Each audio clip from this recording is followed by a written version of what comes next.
Mike Israetel just admitted he submitted the wrong version of his PhD to his university. Not a typo, not a formatting error, the entire dissertation. We're talking about a 70-minute YouTube video that got over 1 million views in 4 days, systematically destroying his academic credentials. A fitness influencer with 3.8 million subscribers caught in what critics are calling the biggest academic sham in fitness history, and his defense somehow made everything worse. But here's where it gets really good. When he tried to prove the critics wrong by uploading the correct version, it turned out to be even older than the one that got roasted.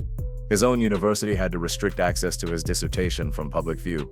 Think about that. So how did the guy who claimed he's smarter than almost every coach, maybe every coach, end up here?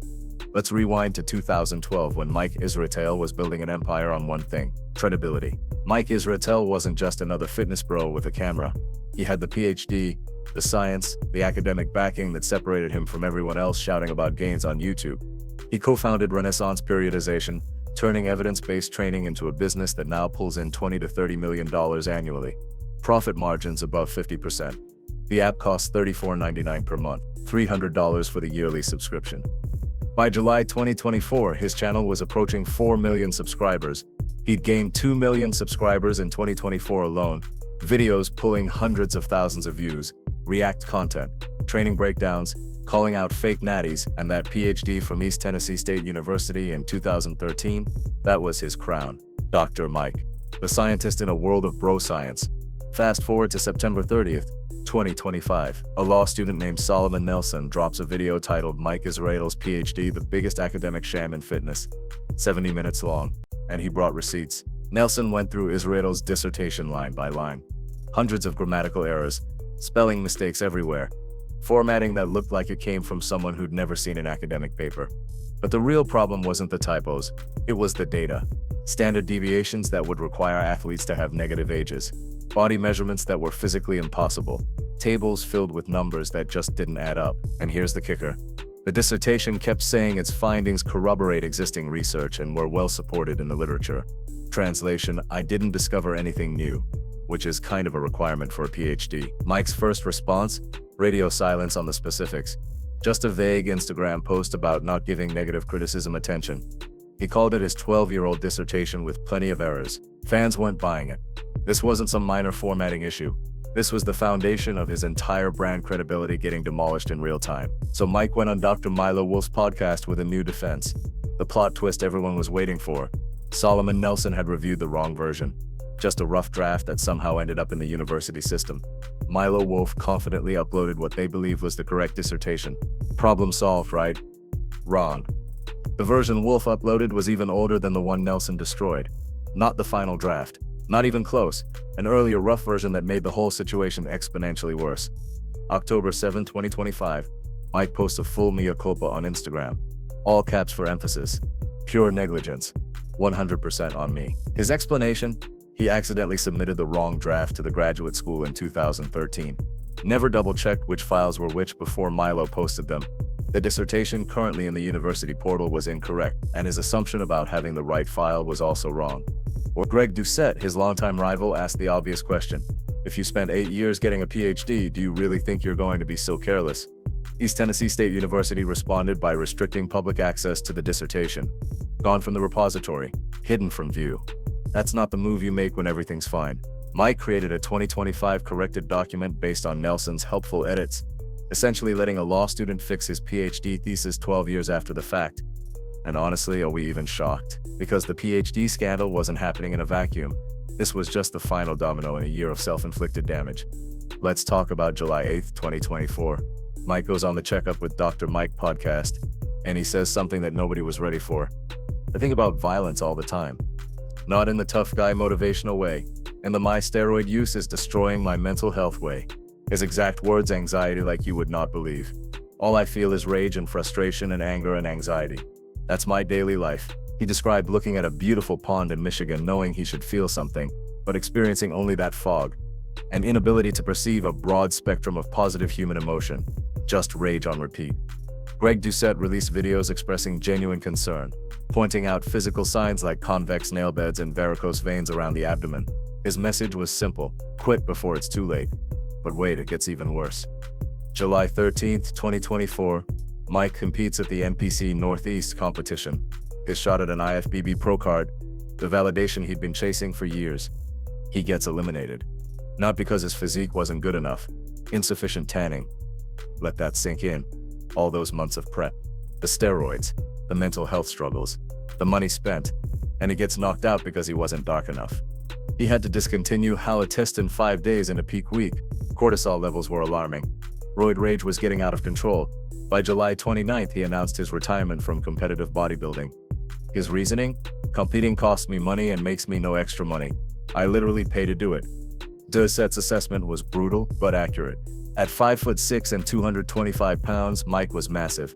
Bigger than Flex Lewis, who competed at 212. But the aesthetics, the genetics for looking good, far below average. Here's what nobody talks about though. Mike's feud with Doucette has been going for over 4 years. It escalated throughout 2024 into full public warfare. Doucette kept hammering the same point. You don't need a pro card. You have the #1 fitness channel in the world right now. What are you trying to prove? When Mike suggested jealousy motivated the criticism, Doucette fired back. I've been glazing the guy, telling him he has the #1 channel, getting more views than anyone. Does somebody who's jealous give that many props? Fan comments captured it perfectly. This is my absolute favorite Mean Girls storyline. I'm a huge Mike fan and he's getting pretty cooked in this one. But the Doucette beef looks friendly compared to what Lyle McDonald did. Lyle McDonald is a veteran exercise physiologist who's been in this game longer than most. He watched Mike's training videos and noticed something interesting. The bar speed never showed the characteristic slowdown associated with true muscular failure. Despite Mike's claims of training to 0 reps in reserve, the videos told a different story. McDonald called it out publicly.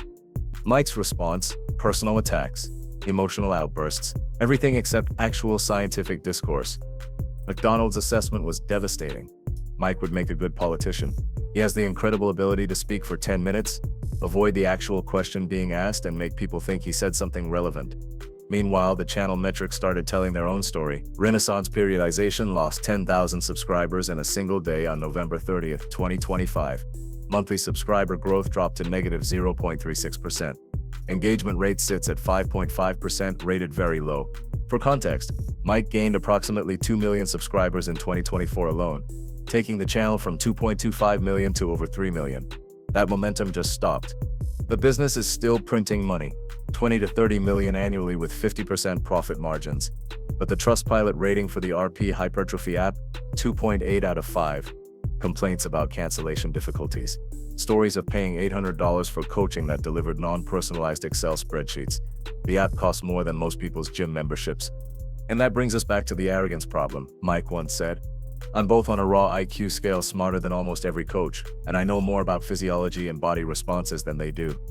When you position yourself as the smartest person in the room, you better have your house in order. And Mike's house was on fire. Forum users started compiling receipts. His over-the-top arrogance, content that shifted from education to drama bait, reaction videos mocking celebrities and competitors. One user pointed out the irony. In the V-Shred teardown, he's blatantly making fun of the guy. In the end, the V-Shred dude is in great shape and Mike has used steroids. The content mill concerns grew louder. They're just cranking out so much stuff. How much thought and effort goes into it these days? March 2025 brought another embarrassment. A viral video showed Mike rolling in Brazilian Jiu-Jitsu, looking awkward and clumsy. Reddit thread titled, "Brother who give this guy black belt? We have to check this." His instructor defended the promotion. Explained the clip was from years earlier, that Mike approaches BJJ as a fun hobby. But the damage was done. November 2025 added accusations about race and genetics. A now deleted video sparked backlash for allegedly promoting genetic determinism.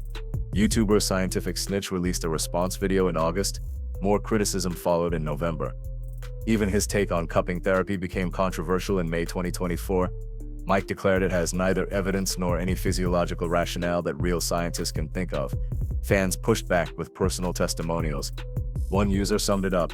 This dude's recovery protocol is to lift more weights. I like his exercise advice, but in recovery he bashes pretty much everything he doesn't do. The irony is perfect. Mike built his entire brand on being the scientist, the evidence-based guy, the PhD who brought rigor to a world drowning in bro science, and then his PhD got exposed as potentially fraudulent. His steroid use left him thinking about violence all the time.